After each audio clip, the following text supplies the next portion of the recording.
What was your "oh garbage, I'm the bad guy" moment? I blew a Tic Tac through a straw into an old guy's face who was working at a car park booth when I was about 12 and still feel terrible about it a decade and a half later. One time I got pissed because I overheard my parents who adopted me talking about going on a trip to the beach. They both knew I had never been, told my mom how disappointed and pissed I was. Turns out they were planning a surprise trip for me to go to the beach. I felt so bad. After being a bit of a tear away and trying to get my garbage together in school, I told off a kid for wearing a hat that the school uniform didn't allow. I later learned he was wearing the hat because he'd lost his hair to chemo, did not feel good. Edit, for some context, this was in a UK secondary with a blazer and trousers style uniform. I teach middle school, so I end up having to play the villain a lot. But one time stands out where I actually was the bad guy. Last block of the day, we're working through something that is not terribly interesting. I hear a few whispers and giggles and my teacher sense goes off. Out of the corner of my eye I see that a note is being passed around the class, and that's what's causing the distraction. I muster up my best stern teacher face and boom, put that in your backpack or I'm going to have to take it. Someone had found out it was my birthday, they made me a lovely card and were all signing it D. So, I was driving my car into a roundabout, doing nothing wrong, not cutting up any other drivers, driving at a safe, slow speed, and suddenly honk from another driver. I look up and there is a taxi about to join the roundabout and the driver staring straight at me. FFS, I think, these guys think they own the road. Now you're not even allowed to enter the roundabout when they want to. In my own defense, I was having a bad day, so I did something I would never normally do. I slowed my car down to a crawl, and gave him the finger, maintaining eye contact for several seconds, turning to look over my shoulder at him so as to keep up the finger and the eye contact for as long as possible. The look of astonishment on his face at getting the finger from this respectably dressed woman was priceless. As I exited the roundabout, honk, again, but this time I realized the sound had been from a commercial playing on the car radio. It must be tough, being a taxi driver, and #X200B, edit, tie so much for the bling. I was out of town and I went into a frozen yogurt place I'd never seen before with so many flavors. I kept asking for sample cups until I'd tried like 20 of them and was only halfway. It was amazingly fun. I heard a parent giving a lecture to their kids who wanted to copy me about how we don't act like that man and buy ours that just ruined it for me, so I dropped a $10 in their tip jar and left. I went to the movies with some friends when I was 13. Instead of us being the typical annoying loud teenagers, there were some loud women sitting in the row ahead. I didn't hear the women, but my friend pointed them out and complained to me. In retaliation, I threw a handful of popcorn at the women and cackled like a madwoman. Turns out I misread where my friend was pointing, and I didn't hit the annoying loud women. I hit two quiet old ladies. I felt like such an butt. Heard someone calling my friend Richard Slong without knowing Slong was a nickname, so I got all defensive. Then I realized I was being a jackass. I was part of a night raid in Afghanistan and the targets we were seeking left the site just before we got there. We blew the gate and shotgunned the doors and found that all the adults were gone, but had left their kids behind. Our standard operating procedure was to leave one soldier in each room as we initially cleared our way through the compound, which allowed us to move fast but not get surprised later if someone popped out of a hidey hole or something. That particular night I was stationed in this room with two little kids, probably 4 and 6. There was a little light, but not much. They were understandably crying and being really loud, and I felt bad for them.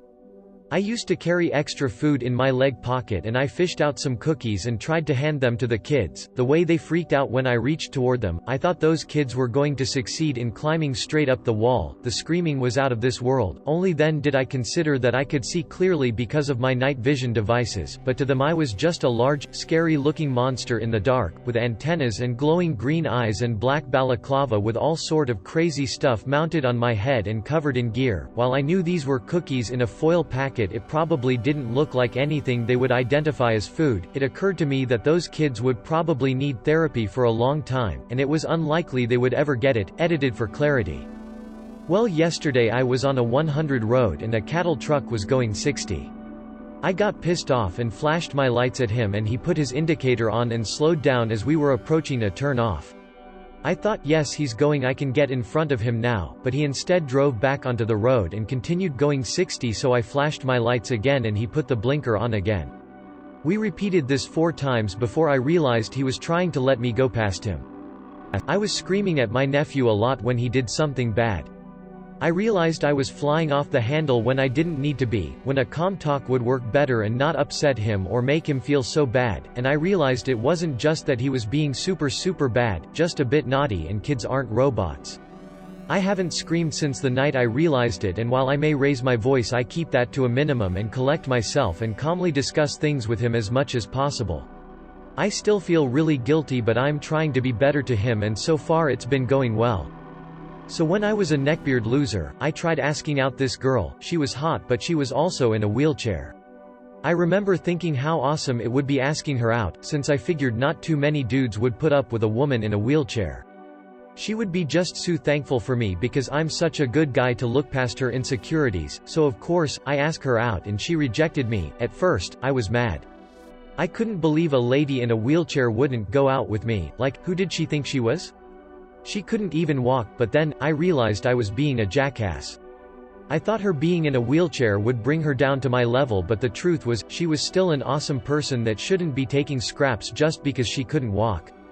I was the condescending prick who was looking down on her. It was a wake-up call for myself and how I thought of women. It wasn't easy, had to do some self-reflecting, found out I had no good qualities any lady wanted to date, and had to work on myself. I'm not perfect, still catch myself in toxic thought, but I'd like to think I've improved.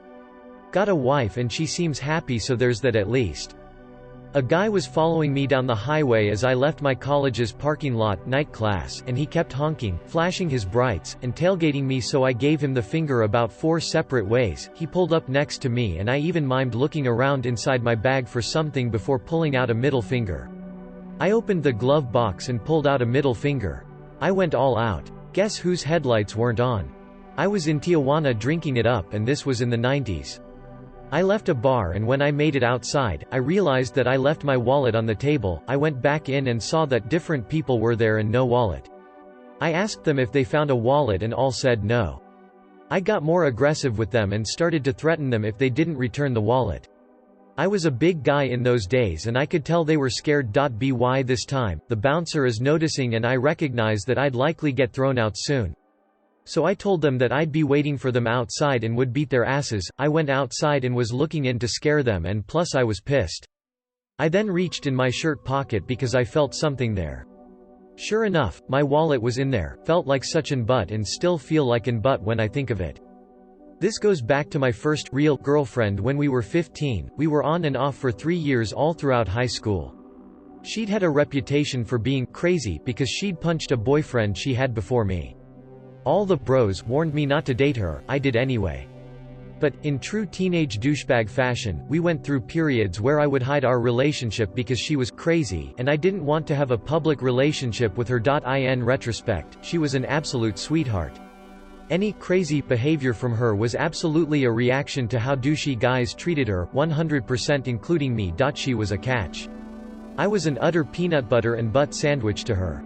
I still feel bad about it. We're still casual acquaintances today, but I really don't know how to apologize for how I acted 20 years ago.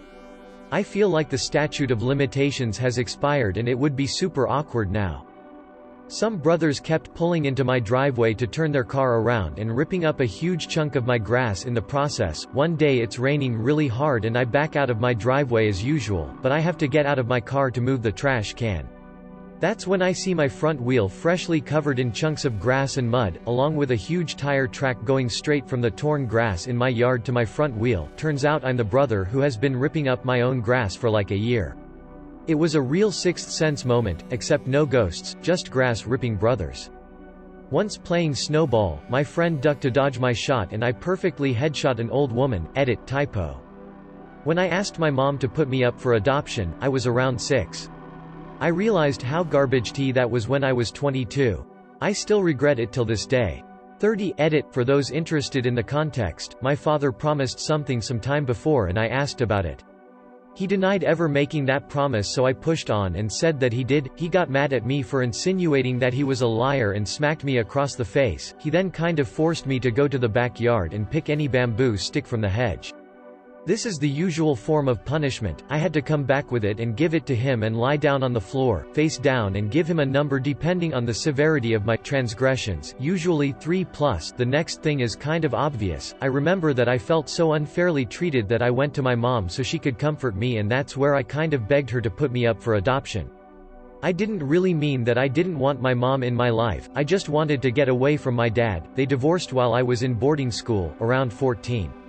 I lived with my mom and I have never been happier. She is without a doubt my best friend. BTW, Asian household.